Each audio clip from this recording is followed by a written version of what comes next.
Bringing you the news and information you need from the people making a difference. This is Comcast Newsmakers. We're on the campus of Washington State University. We're in Vancouver, and it's a fun thing they have going here. In 3 different buildings, they have art shows going on. It rotates in the Life Science Building, Administration Building, and the library. And they use local artists, and the art is for sale. And I was down there this morning, a lot of interesting stuff and a lot of great-looking art.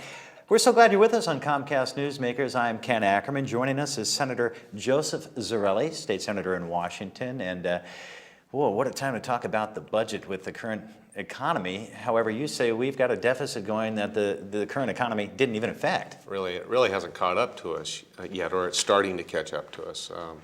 We've put ourselves in a position because of our spending decisions, really, as we've watched revenue grow over the last several years from the housing market. We've had this huge increase in that market sector that we all enjoyed for a while, but we're all now feeling exasperated by.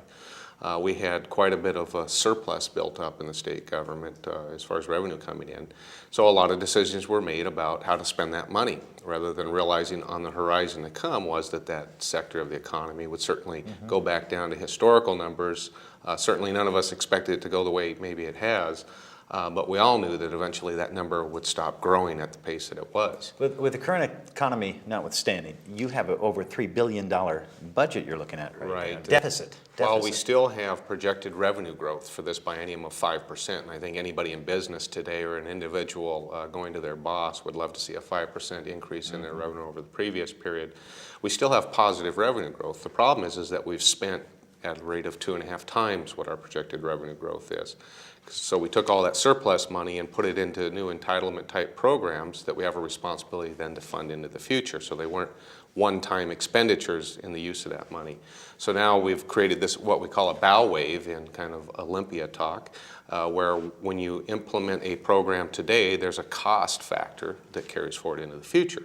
And that cost carry forward factor is about, right now the projection is about a $3.2 billion indifference between what we have in revenue coming in versus what we've made a decision around spending. How do you draw that fine line between your responsibility to fund programs and the fat that's in the budget that you can cut in the future? Well, you know, several years back we initiated a program called Priorities of Government. And we did this back in the early part of this new century when we were in a similar situation where we had declining revenue and the economy was softening. Certainly it didn't get to the point where it is today, in my opinion, but it was. And so we implemented a program called Priorities of Government. And to simply put that, it's kind of like, and I like to relate it to a home budget so we all understand, when we understand how much money we have coming in, we then list against that what our priorities are for spending. And certainly you put on the top of that housing, you got to cover your head, you got to put food on the table, maybe gas in the car to get to work, but then you start to diminish your expenditures in areas like entertainment, maybe eating out, so on,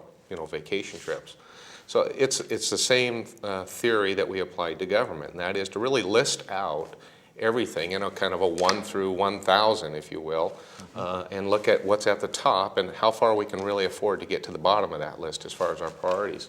We moved away from that process when we had, as I indicated earlier, a lot of revenue coming in that was unexpected, and we just started doing a lot of different things. And of course, certainly on the top of that list, we're required by the Constitution to fully fund education, although we really argue amongst ourselves what that means. And we're in the courts again today over that issue.